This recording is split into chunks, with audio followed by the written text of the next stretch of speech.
Okay, so last time we were talking about distributed file systems.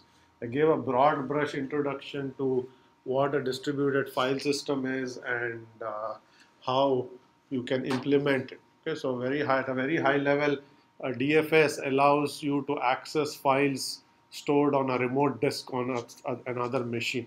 This can be done through a network volume or a network drive or by mounting a file system, as we will see also today. And I said there are two fundamental models for implementing a distributed file system. One is whenever you make a read or write request, that request is forwarded to the server. The server keeps the master copy of every file, and the read and write request is executed remotely. Responses are sent back. The other method is where you actually, once you open the file, you fetch a copy of the file from the server. So now you have a local copy, the server still has its master copy, and you make all of the reads and writes go to the local copy. And periodically you send any changes back. Okay, so we talked about advantages and disadvantages of these approaches. And I said, if you make a local copy, okay, you are essentially caching data on the client, and you have to decide whether you do write through or write back caching. Write back essentially says anytime you modify a local file, you also send or file on the local machine, you send the changes over. That's write through. Write back basically says you make changes locally and you can send the changes in the background. Okay? For performance reasons, most of the distributed file systems that employ this model employ write back. We will see a case study of NFS and also see how it does write back caching. Okay? Whenever you have caching, you have to deal with consistency, which is how do you keep the copies, various copies, consistent with one another. If one copy is modified, those changes need to be relayed to other copies in the system. Okay? Otherwise, some versions, same file, you have multiple copies, some will be old and some will be new. And you cannot have clients reading older versions to the extent possible, because that will result in errors. Okay? You expect that to make modifications to a file, some other application reads it, it will see the latest changes. Okay? Now that's not always going to be the case depending on how caching is implemented. So you have to implement what are referred to as cache consistency policies. These are policies that ensure that copies are consistent with one another. Okay? Again, there are a number of different policies that are implemented here. We won't go through them in this class. That's sort of an advanced topic we do in the sort of the graduate level version of this class, grad operating systems.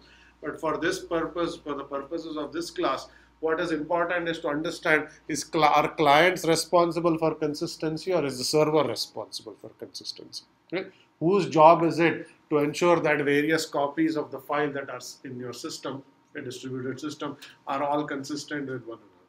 Okay, so if you implement client initiated, what happens is it's the client's job. Periodically, the client can poll the server. I have this copy that I have kept on my local disk. Have you seen changes? Okay, so you keep checking. Is the copy still current or has the copy on the server changed? And if the copy on the server has changed, then you can go and fetch the new copy or delete the current copy and then fetch it on demand and so on. Okay? So that's client initiated. It's the client's job to keep checking with the server saying, has the file changed on the server? If so, whatever you have locally is no longer correct. It's an outdated version of the file. You should discard it and fetch a new data. Okay? And the server initiated consistency is the opposite. It is the server's job to tell clients that are caching a copy of the file that the file has changed. Okay? So if the server sees that any one client actually sends flushes some write data, then it has to tell any other client that has a copy saying, whatever you have now is outdated. The server is going to push out this consistency messages to clients saying the copies that you have are outdated, please discard them and come back and fetch the new copy whenever you need. Okay? So these are two fundamentally different approaches. You either make the client do the hard work or have the server do the hard work. And different file systems have made different choices. We'll see that when you have client initiated, the server doesn't need to keep a lot of state information. The server does not need to track which client has which copies of the file. The server clients are doing the hard work. Okay? They keep asking the server saying, I have these 10 files, have any of them changed? The server is simply going to say yes or no. Doesn't need to keep track of additional information. In server initiated consistency, you have to keep this extra state information which says for every client that is accessing files, what are the files they have stored, so that if any of those file changes, you know which clients to tell. You don't broadcast these messages. You only send them to specific clients that have specific files. So you need to know exactly which client has kept has cached what files. Okay? That is extra state information that you have to track. It's more work for the server. Okay, so those are the pros and cons of these approaches. Okay? In client initiated, if the client does a bad job of checking with the server, let's say it checks every hour instead of every second, then for up to an hour, any locally cached data may be stale.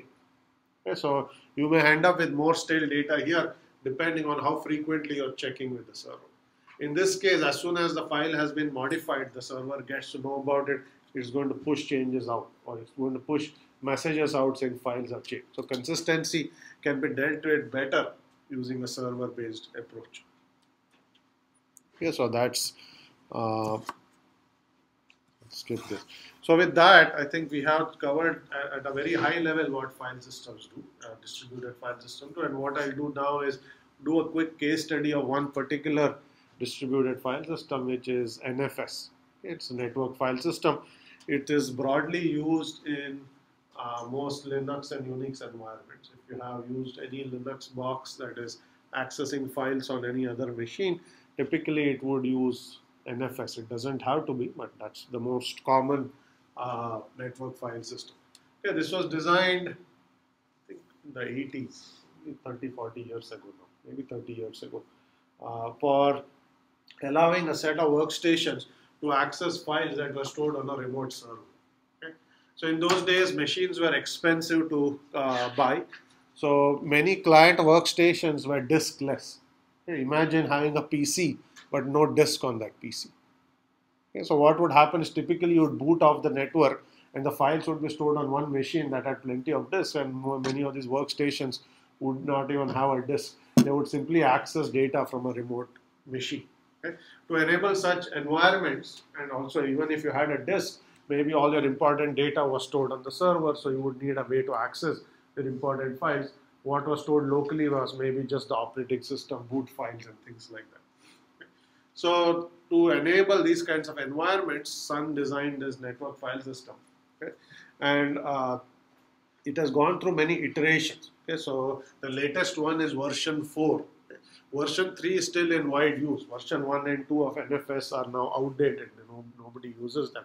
But the important thing to keep in mind is the way it was designed originally, the servers were designed to be stateless. The servers kept no state information whatsoever. Okay? So all the work was supposed to be done by the clients. So if you think about consistency on any of what I just talked about, it was the client's job to figure out what needs to be done in terms of notifying servers when files change and so on. Okay? Because servers were designed to be stateless, the servers couldn't keep track of which clients are storing which files in their caches. Because if you keep that information, you have become stateful. You are keeping state information. And the reason that made this design choice was they wanted the server to be as simple as possible in order to scale. Okay? When you keep state, you have performance issues. You don't scale very well. If you have 10,000 clients, you have to keep track of state for 10,000 machines. Okay? So this is not fundamentally a scalable way. So they said, we'll keep the server as simple as possible. It will not keep any state whatsoever. And that's some interesting things I'll say in just a moment about what that means. Now, the important aspect of NFS is that it had this notion of a mount protocol. I mentioned this a little bit last time.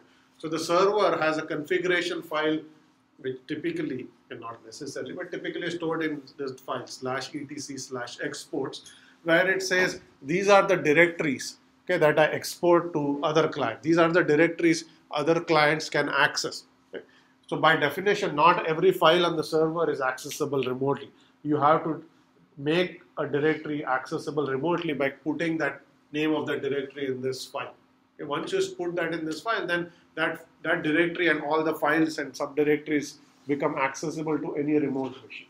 Okay, so you can control which files on the server can be accessible by the clients by putting those directories and files, or really directories, not files, into this exports file. That's the server side configuration.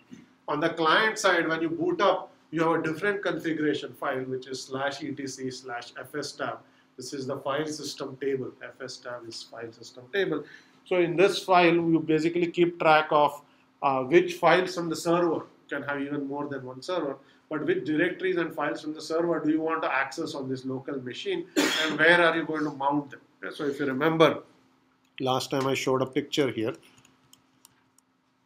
which basically said this is the local file, these are the servers, and this is a machine, and then you can take a directory from the server, let's say the user directory is here, and then you can make them available on a local file system tree by associating a remote directory with a local directory.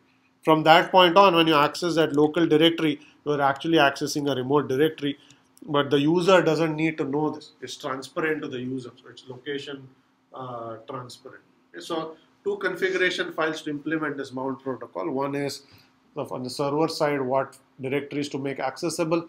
On the client side, which directories to mount. Okay, so this file essentially creates network volumes. Okay, just as you may have a network drive in Windows or a network drive in Mac, the same is true in the Unix one. Okay, and it's done slightly differently through a configuration file. Modern versions of NFS allow you to do this on demand, not at boot time. Okay, the original protocol said when you boot up, take all of the directories there in that FS tab and create mount points and then mount them all. So you may have a lot of different directories mounted at boot time. Many of them may not be used.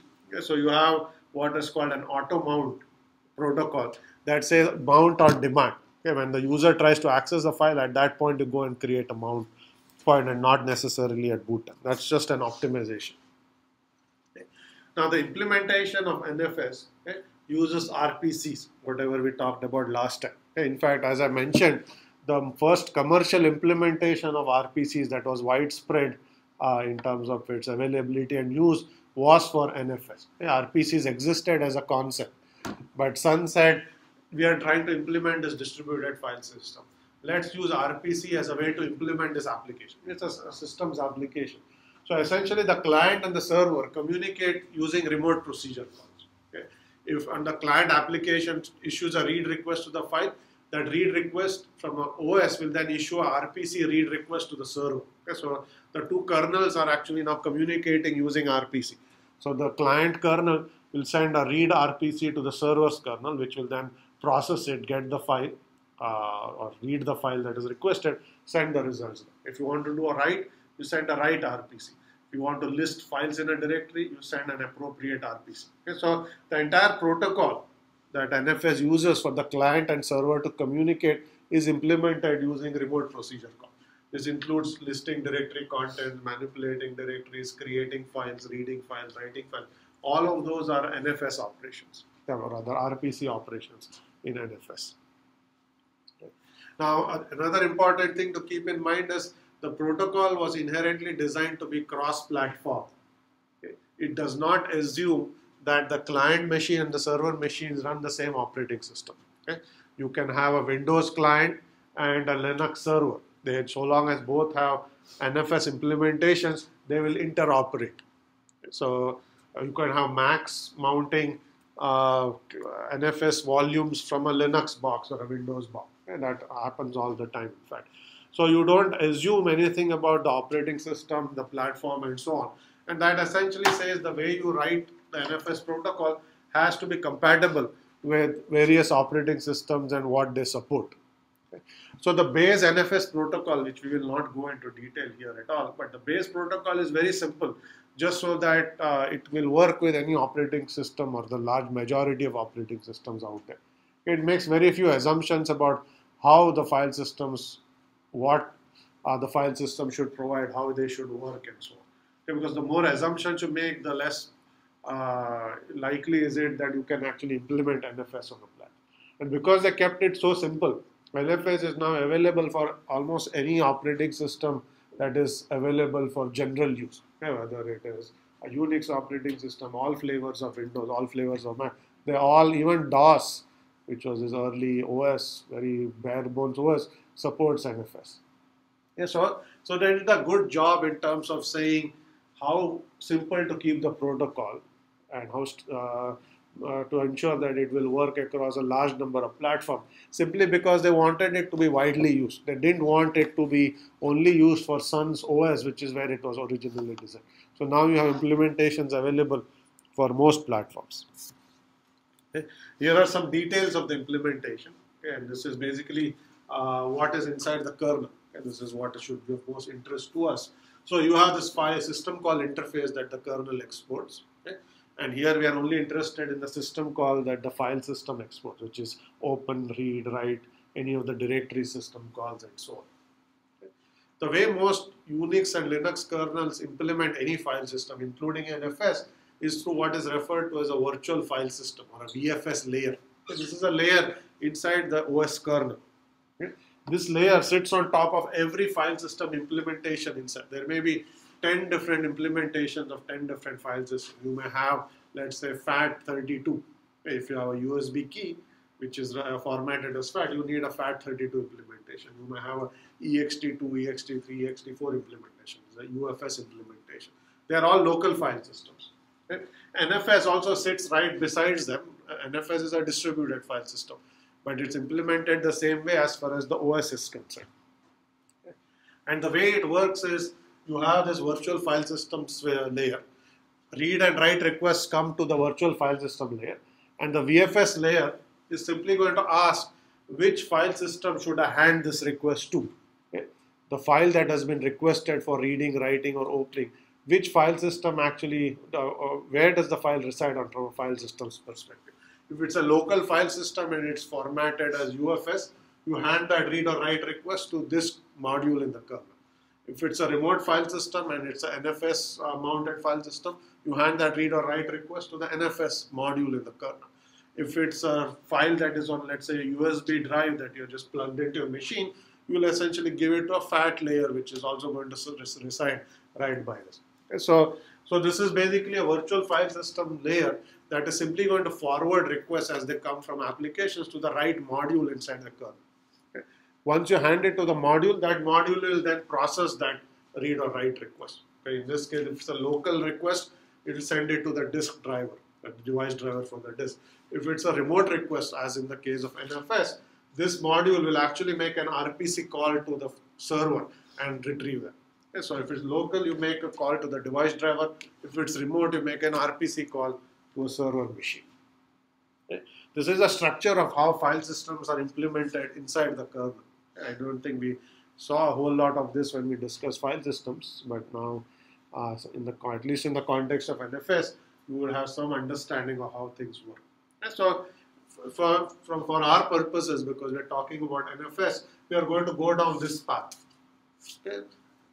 Application reads or write requests, they come to the system call interface. System call interface hands them to the VFS layer. VFS layer says this is an NFS file. It's not on this machine, it's on some other machine. We'll hand it to the NFS client module. Okay, that's the NFS client module. NFS client module will have a cache here. Okay, so if the file that you're requesting is cached, the request is serviced locally. You don't need to go to the server because you have a copy here. But if the cache does not have the requested information, you will send RPC request. The server will receive it. The server looks exactly the same as this. So in this case, you have the NFS server code here. So let's say RPC request comes from the client. It comes to the NFS module. NFS says, here is a read request from a client machine. I need to service it. What it will then do is, because that file is actually stored on the local disk, it will forward that request to the local file system module, saying, I received a read request, go service it. So then the local file system will then go fetch it from the disk, the requested file, and then hand it back to the NFS server. The NFS server will send back a response, and then the client will receive the response. Okay, so this is basically the flow of how requests go out to the server, how they're serviced on the server, how they come back. Okay, yes. So is the NFS module usually like a kernel module? Yes, so the NFS module is typically implemented in the kernel. It's a kernel module. It's sort of loaded at boot time. Did you have any other follow-on? Okay. Any other questions here? Okay, so maybe let me see if I can actually show you some things here.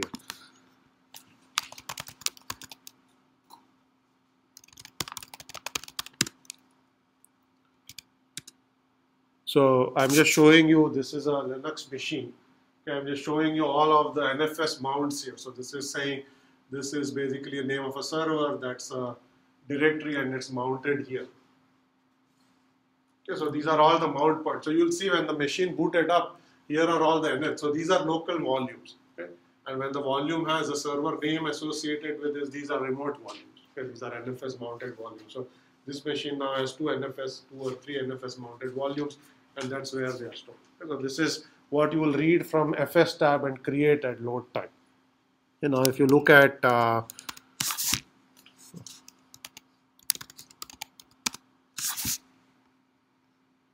so these are all the modules that are loaded in the kernel, and you will see that there are some file system modules somewhere, lots of them.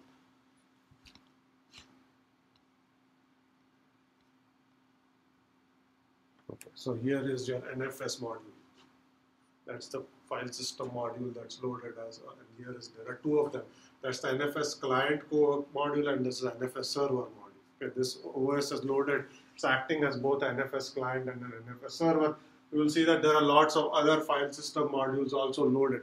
They are all sort of sitting below the VFS layer. Here is one, and there are probably a whole bunch of others if you look through this long list,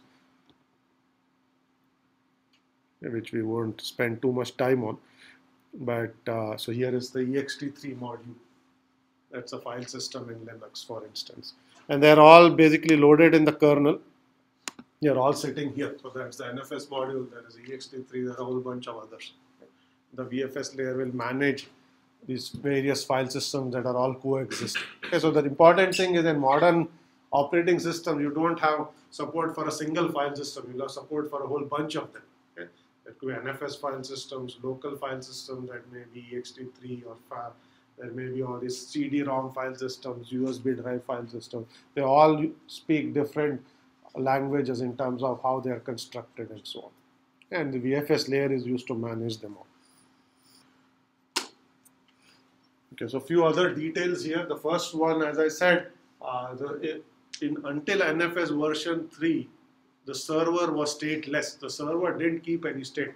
So all the caching oriented details were handled by the client. Okay? And as I had mentioned last time, the clients by default implemented a trivial consistency policy. They said every 30 seconds, we will check what files have been modified in our cache, local cache, and we'll send them off to the server. So if you send a write request, it may take up to 30 seconds before the server actually sees the write request, because you execute the write on the local copy, and up to 30 seconds later at the next interval where you're flushing, will that data be sent over. Okay, so if any other client accesses the file in the meantime, it is going to see stale data. Okay. This is something that's an artifact of NFS. There's nothing you can do about it, because they implemented this somewhat simplistic policy which says data can be stale for certain periods of time. Okay. In NFS version 4, this has been relaxed. NFS version 4 can be stateful. So the server can take over some of the responsibility for consistency. You can still have clients caching data, but the server can actually talk to clients and improve the level of consistency that's provided. Okay, but this is a design decision they made because clients were stateless. Okay, so you can get inconsistent data when you're using NFS on multiple clients that are accessing the same file. This is the most important detail to keep in mind. Okay. The other detail is you do have a buffer cache that is used for performance reasons. Okay, this is still a remote access model, but the caching is used for performance reasons. You don't want every read or write request to go to the server. That's going to be slow. So you keep a buffer cache to speed things up. Okay, so those are some details of NFS. I'm not going to go into a whole lot more, but if you have questions, you can ask, because this is just a very high level overview of how a particular file system has made certain design decisions. Any questions on NFS before we switch to a different topic? Okay, this is all we have as far as files. Actually, maybe there is a little more. Not much.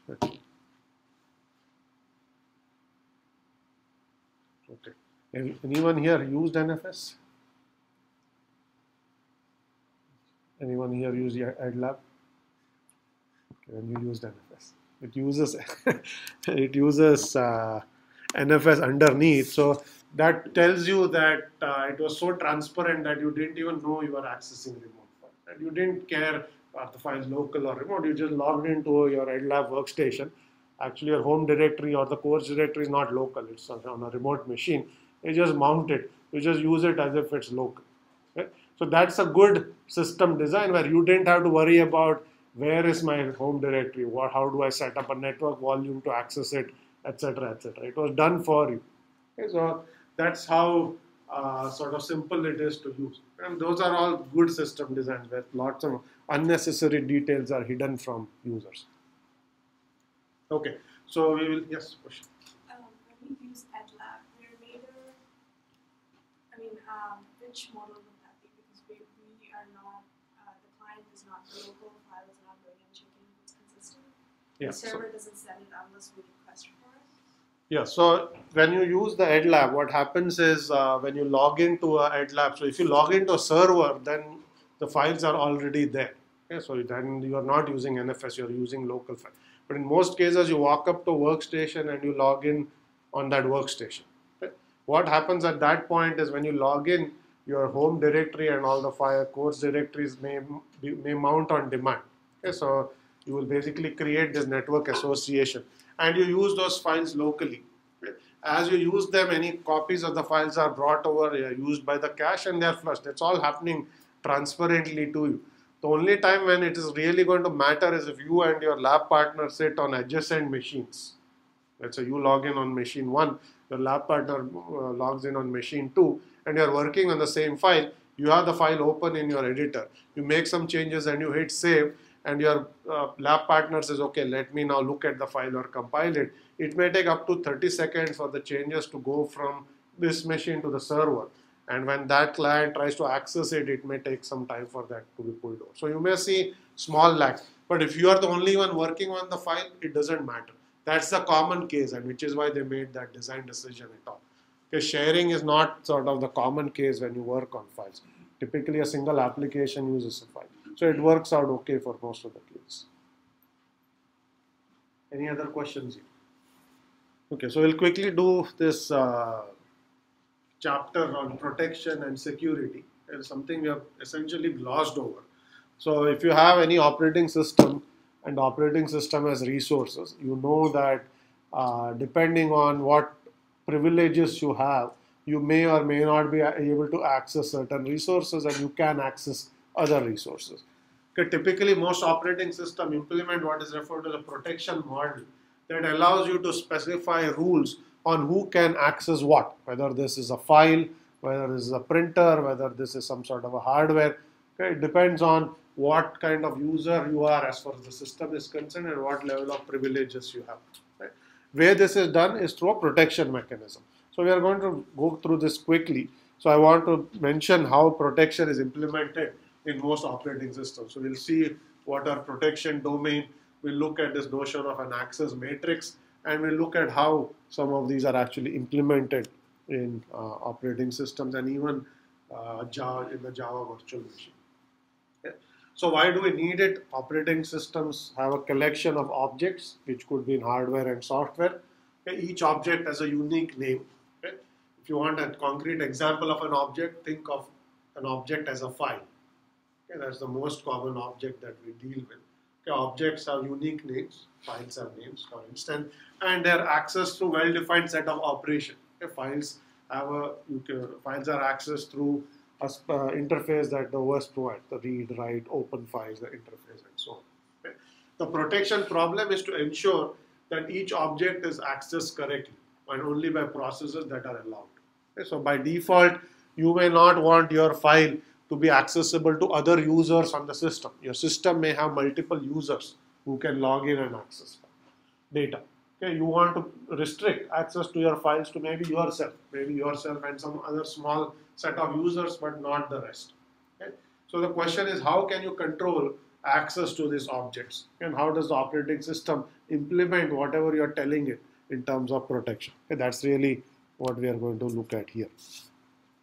Okay? So for the next few slides, the description is somewhat abstract, but I'm going to keep giving examples to make it more concrete. Okay, so first of all, we have this thing called an access right, okay, which says for any object, what are the sets, what is the right set that is associated with that object, which means what are the operations that are allowed on that object. Okay, so think of again an object as a file. So you have a file and you can say what operations are allowed on it. Is the file readable? Is the file writable? Is it executable? And by whom? Okay, so if you define who can read, who can write, who can execute, that's a set of access right. That says who can do what kind of operations on that file. Okay, so that's basically what an access right means. It's for every object, it's a pair. For every object, you have a set of rights associated with that object. Okay?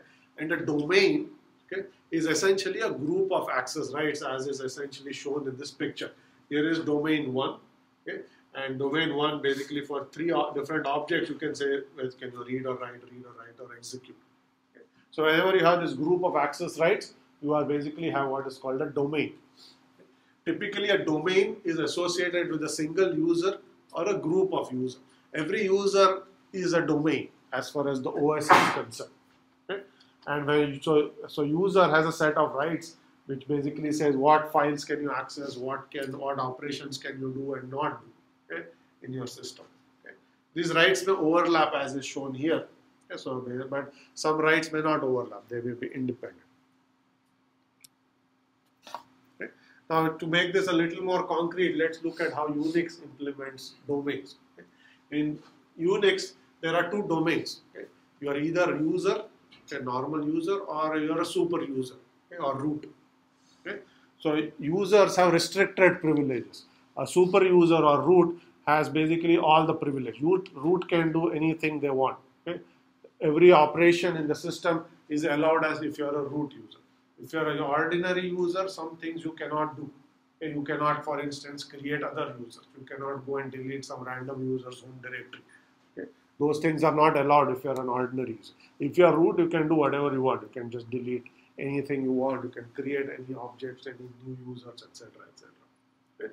So there are 2 levels of privileges in Unix. Okay. Ordinary users and what are called super user or admin user. And the way it is typically done is for every user there is a unique user ID associated with it. Okay. Users have numbers associated with them. And next time you log into let's say EdLab, okay, just go and type this command ID. And you will basically tell you what is your user ID. You have a user name, and that's your user name that you use to log in, but you also have a unique ID associated with your username. And I'll show you an example as well. Okay, and this is basically so internally users have numbers which are their user IDs, and for every user ID you will have a set of rights associated with it. Okay. And now there are certain interesting things that happen when you start executing files. Okay, let's say you take an executable and let's say it's Java. Okay. The Java virtual machine was installed by the administrator on this machine. So the file which says Java is actually owned by the admin user. But when you try to execute it, when you try to start a Java program, that Java process now gets your user ID. It says that this process is owned by this user. So that process is going to inherit all the privileges that you have. Okay?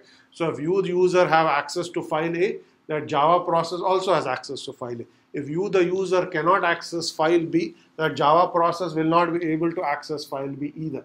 Okay? So when you start processes inherit the rights that the users that start that process actually has. Yes, one question. So it would not have any of the rights of the user who created it anymore? No. So it will basically, when you start it, so here are processes, right? So the processes have a user associated with it. This is the user that started the process, not the user that has installed the file. That's a very important distinction.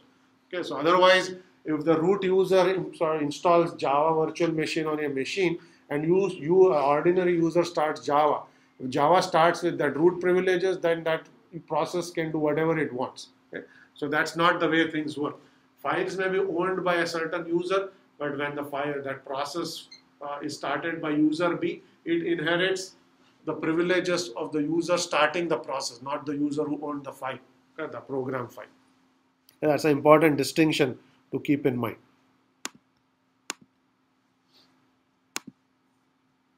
Okay, so the basic point is when you start a process, the process gets the same level of privileges that you, the user, have in the system. And anything you can do, your process can do on your behalf. That's basically how things work. Okay? Now there's this operating system called Multics, which basically had a hierarchical structure of domain. Okay? Which basically said that, so these are all, let's say, domains. Okay? An outer domain has all of the rights that an inner domain has, plus some additional rights. Okay? So this could be your very ordinary user with a very limited set of rights. Okay? What you have in the outermost ring is the super user who can do everything that can be done on the system. And then you can keep restricting that, and then depending on how much you restrict, you will have these rings of protection. And depending on what type of user you are, you may be put in this very restricted group, you may be given some more privileges, or you may be a super user. Okay? So this is basically a hierarchical set, not even hierarchical, it's sort of a strict superset structure where the level of rights you have keeps growing. So you can do everything that a more restricted user can do and some more things. So what is here is some operations, and this one can do all of those operations plus some other operations and so on. Okay? This is one way to express protection, and you will see this is different from the Unix world where you have non-overlapping subsets, which means you don't have strictly greater privileges, you may have arbitrary privileges. Some may overlap with other users, some may not.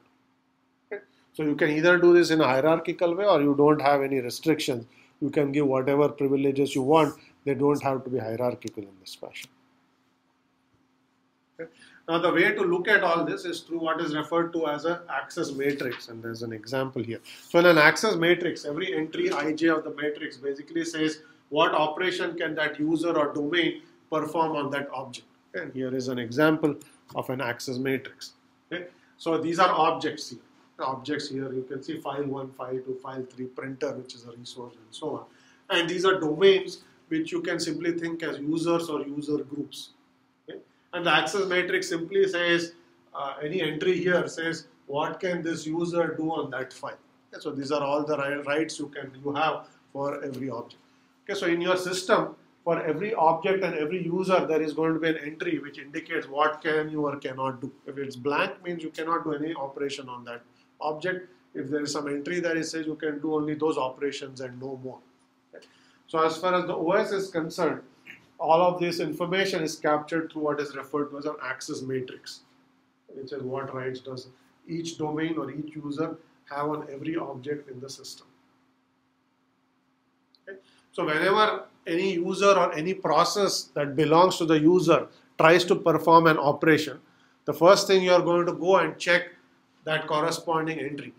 A process or this user is trying to do a write operation on that object F2. Are they allowed to do it?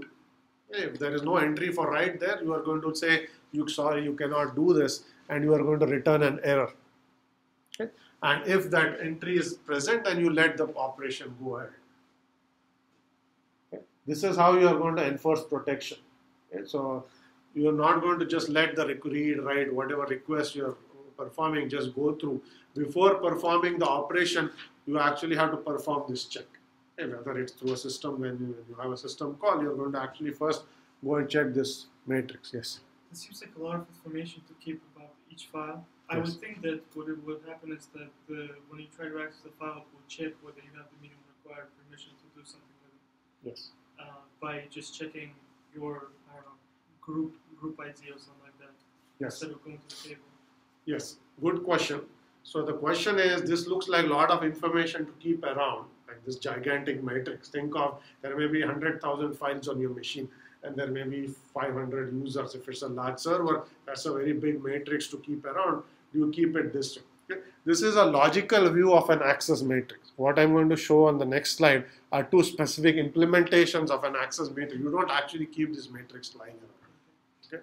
You're going to keep this information somewhere, so that when you combine all of that information, you have everything you need that is in this access matrix, but you're not actually going to keep this. This is just a logical view of what you have in your system in terms of access, right? Okay, but that's a good point because that was going to lead to the next slide. But the important thing is whenever you perform any operation, you as in a user or any process that you started, you are going to have to make this check. Okay, how to do that check in terms of how it's implemented, we will see in just one moment. Okay, so that's what I said. When you do an operation op, you must have that right to do that in the access matrix. Okay, so let me just explain. Okay, so I'll just go to the implementation and we'll come back to some other details because that question came up. So in most operating systems, as I just said, you don't keep this gigantic matrix around. Okay? But what you do is you either keep the columns around or the rows around. Okay? If you keep a column, you have what is called an access control list for an object. Okay? So in this case, what would happen is, so if you basically keep for every file a set of privileges, you have an access control list. That is exactly what was mentioned here.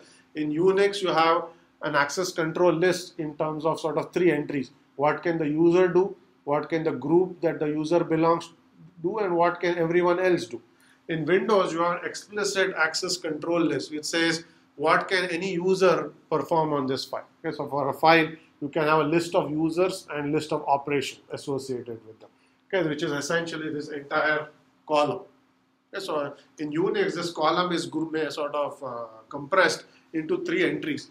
The user that is the owner, the group that the user belongs, and everyone else. So you don't have sort of a very long list. You have exactly 3 entries in every column. In Windows, you can basically keep that entire list around. And that's called an access control list. Okay?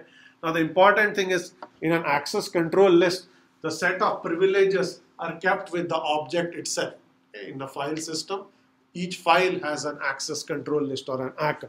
So when some entity tries to access the file, you basically go and look at its access control list and say, does this user have read permissions on this file or write permissions on this file? So that's basically a column-based organization. That is what most operating systems do. Okay, but another interesting way to keep this matrix is to keep rows around, okay, rather than columns around. If you keep rows around, what that means is for every user, you spell out all the things that user can do in that system. Okay, so then you will say user D4. You keep a list for user D4. User D4 can read and write file 1. They can read or write file 3. They cannot do anything else. Okay? So when that user shows up and tries to do something, they have to say, here are the list of operations I have been allowed to do, because that's my list of privileges. And you present that to the OS, and the OS is going to say, okay, you are trying to do this operation, it is in your list, so I'm going to let you go ahead with it. So if you keep this rows around, you have what are called capabilities. Okay, so this is something you don't actually see in most operating systems. So if you keep the column organization, that's common, you have what are referred to as ACLs or access control lists. But if you have a row organization, you have what are referred to as capabilities. In capabilities, the privileges are associated with users. You don't keep any information for objects. So files will not have anything. They will just be a file. So when the user shows up and tries to access a file, the OS will say, prove that you can access it. Do you have a capability? Do you have the permission? And you show this certificate, which is like a capability saying, look, I have been granted permission to access this file, so let me go ahead and do it. Right? Different way of keeping track of access matrix. Okay? A row-based organization referred to as capabilities. Okay? So this row-based operations you only see in some research systems, and I'll show some examples of it. In most operating systems, it's better. People understand better when you keep the access permissions with the object rather than with users. Okay? So you control it that way rather than keeping this set of rights with users. Okay. Now, the interesting thing about what the OS is doing, whether you keep this row-based organization or column-based organization, is it's giving you a mechanism, okay, saying that this is how protection is implemented in the system. Okay. Now, actually, who gets to access what is the policy decision. That's up to the user. Okay. User says, I have these files, I want to share these files with these other users. So go and change the access matrix, add either an entry to the access control list or the capability list to make that happen. Okay. So in other words, users of the operating system actually get to decide which users get to do what, which files have what kind of permission. All that the OS has done is enabled an implementation of your access matrix, whether it's a row-based organization or a column-based organization. It doesn't actually tell you what needs to be done. That you have to decide. Yes. Where is this list stored? Where is the list stored? So the list will, I'll show you some examples. The list is going to be stored whether you have row-based or column-based. It has to be stored with the OS in the file system somewhere. Okay, and typically, if you have access control list, those are actually stored on the file system itself with the files. It's actually stored in the inode of the file. Okay, so if you do ls minus l, you will see that when you do long listing, you'll see these bits showing up. It says read, write, execute, dash, dash, x, dash. So those are the access permissions for that file. Those are stored in the inode of that file. Okay, so this is a very simple UNIX implementation. Okay, you can also have, in UNIX also now supports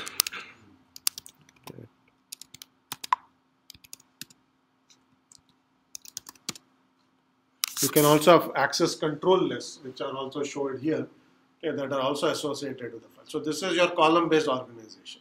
Okay.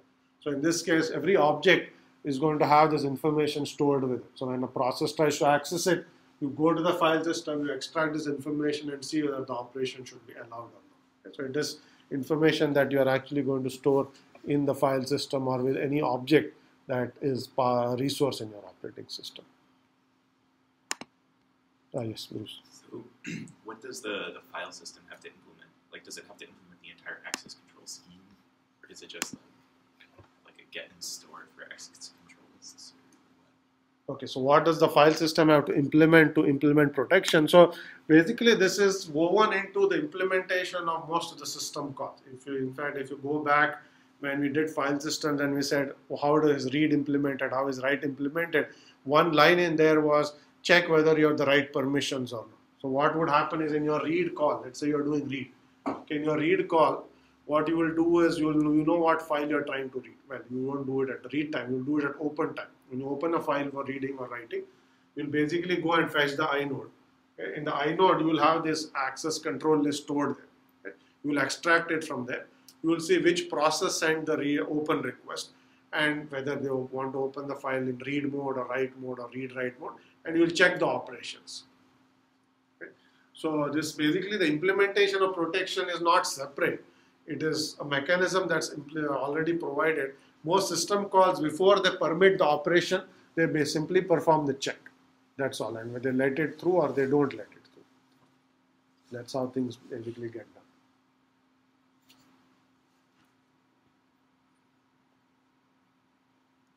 Okay, so I already said mechanisms, policies, where is it stored? We talked about access control lists and capabilities already. So just a few quick sort of examples of systems that implement capabilities. I said access control is every operating system does, whether it's Linux, whether it's Windows, Mac, they all are ACL based because that's easy for users to understand.